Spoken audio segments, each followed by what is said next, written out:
Antibody testing has been the talk of the town, at least for the past day or so, as one way to get people back to work and reopen our economy. Governor Cuomo said a New York state-run lab has developed such a test. The Wadsworth Center in Albany developed a regimen that's awaiting FDA approval. But what is an antibody test and how could it help? Joining me now, Dr. Joshua Epstein, an epidemiologist from NYU.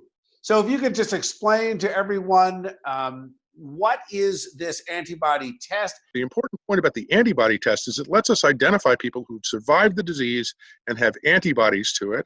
And Anthony Fauci and all the science points in the direction of that means you're really immune to reinfection for months and possibly far longer than that.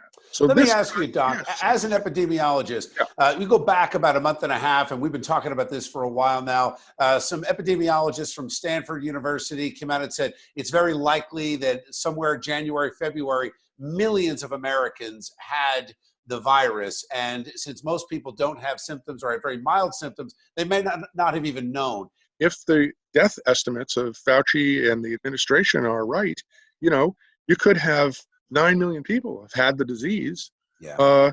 And lots of them might have recovered. And if we had the antibody test, we could say definitively who they are and put them back to work. That's the important point about this antibody testing. It's one way to restart the economy without restarting the epidemic, which will happen if you just pour people back into work willy-nilly. All right, Doc, thank you. Appreciate your insight and expertise. I love to hear the positive side of this, using the science to get America back to work. Love it. Love it. Okay.